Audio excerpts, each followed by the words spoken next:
Hey everyone, ready for a deep dive into something pretty amazing? We're taking a look at vocal health in the music biz. Should be interesting, right? Totally.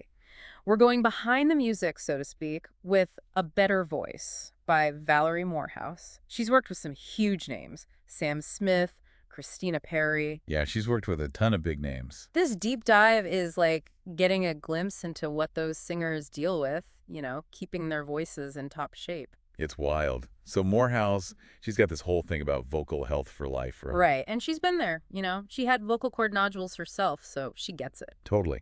Having that personal experience and then becoming this voice guru, it's pretty cool. And what I find fascinating is how she explains the science behind it all, like it's not some big mystery. Yeah, she breaks it down in a way that makes sense. Exactly. She talks about this thing called the SPA, sound producing anatomy. Basically, think of it like the engine of your voice, and she breaks it down into these key parts. Okay, so like what are we talking about here? So first, you've got the three chambers of the voice: chest, mix, and head. Almost like this three-part harmony inside your throat. Oh, interesting. I've always wondered about those different voices. Like, is it literally just hitting higher or lower notes? That's part of it, for sure. But it's more than that. Mm. Think of it like this: your chest voice. That's your speaking voice, Yeah. right? Raw power right there. Then you've got the head voice, those soaring high notes. Okay. And the mix. That's where the magic really happens. It bridges the two, creates that smooth transition. Ah, I see, like a vocal balancing act. Exactly. And this is where the vocal cords themselves come in. Morehouse, she's really big on understanding that these are muscles. Which makes sense, but you don't really think about it. No, you don't. And like any muscle, they can be strengthened, but they can also be injured. Which brings us to this myth that Morehouse tackles head on. That strain in your neck equals good singing. Oh, I've heard that. Right. So common. Yeah. But it's not true at all. Good technique should actually minimize strain, allowing you to really use your full range without hurting yourself. So how do you get to that good technique? I know Morehouse talks a lot about warming up, right? Oh, huge emphasis on warm-ups. And this is where she makes a comparison I love.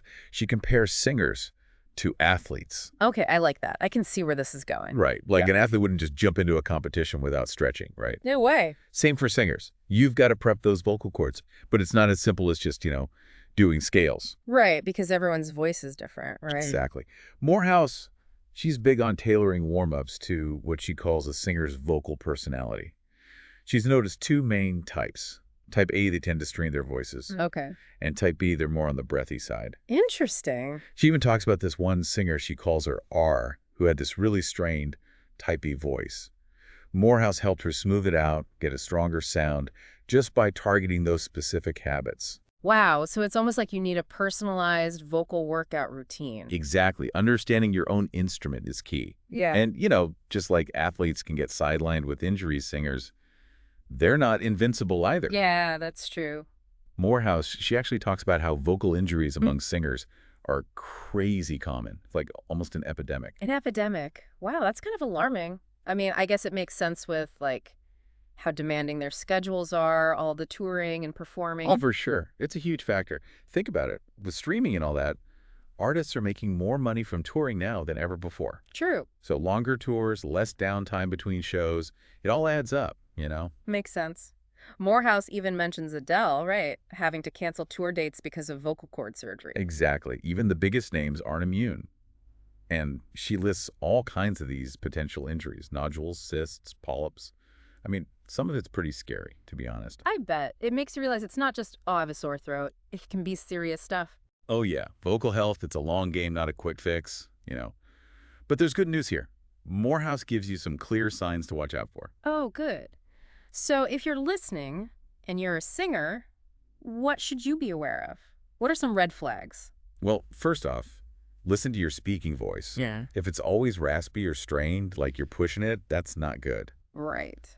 Also, notice if you have trouble going between notes, those voice breaks, those can be a sign. I see. Oh, and Morehouse, she's got this interesting test. She says, try making a siren sound, like woo.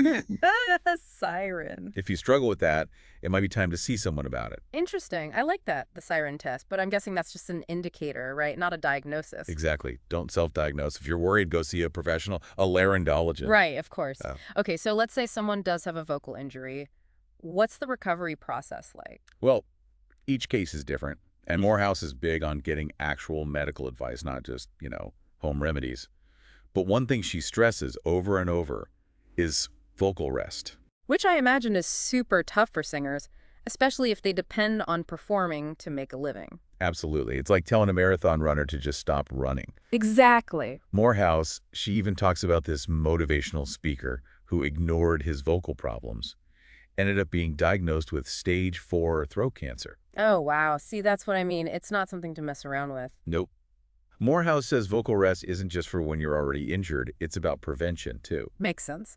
She tells all her clients who are touring, build in those breaks, even if your voice feels fine. So it's about protecting your instrument for the long haul. Exactly. And it's funny because it really is like treating your voice like an instrument. And just like you take care of a guitar or piano, you got to take care of those vocal cords. Right. And Morehouse seems to get that it's not just about the physical side of things either. There's a mental aspect to it all, right? Huge. Yeah. In fact, she's got this whole chapter about the mental game of singing, which I thought was super interesting. Okay, yeah, this is where it gets really fascinating, I think. Because she talks about this condition, vocal dysphonia, basically, where your mental state can actually mess with your singing. It's kind of wild, right? It's like the worst case of stage fright ever. Totally. Yeah. So she gives an example, right? This artist, Anon, who develops vocal dysphonia because he's so stressed about staying relevant. Exactly. He gets caught in this cycle of worry, and it comes out in his voice. Yeah. Notes he used to hit no problem become a struggle. So what do you even do about that? I mean, can you just tell someone, hey, relax, and it'll get better? I wish it were that easy. Morehouse realizes this is deep stuff. It's not just a quick fix. Right, it makes sense. She combines vocal exercises with ways to work on your mental well-being. Oh, interesting. So kind of a holistic approach. Exactly. In Anand's case, it was about him reconnecting with why he loved music in the first place, quieting those negative thoughts and getting back to his true self. That's powerful stuff. And it shows how connected the mind and body really are. If your head's not in the right place, it can literally affect your voice. Totally. Morehouse is big on addressing both the physical and the emotional. Which I think is great. But this isn't just for pro singers, right? I mean, everyone uses their voice. Totally.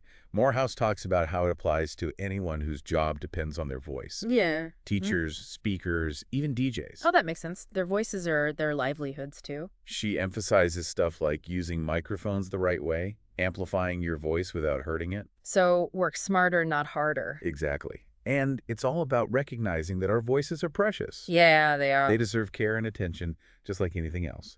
So we've covered a lot here. What are some key things listeners can take away, whether they sing professionally or just want to sound better in karaoke? Well, Morehouse is big on the basics.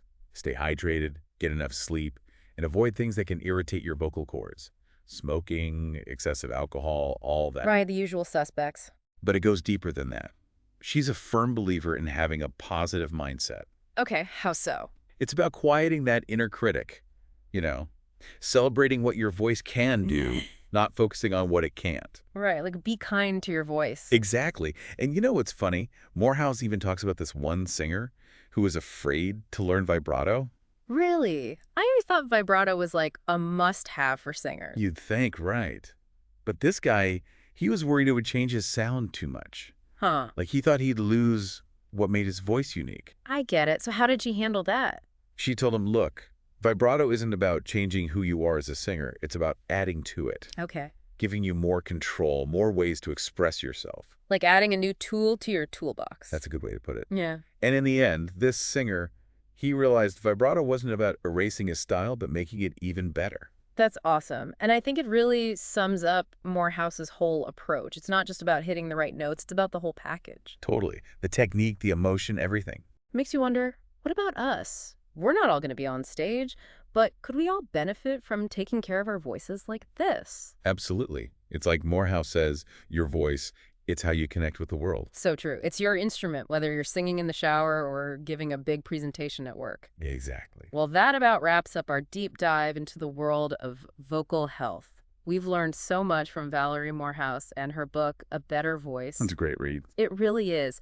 So if you're looking for more from Morehouse, definitely check out her book. But for now, remember, your voice matters, take care of it, and who knows what you'll be able to achieve.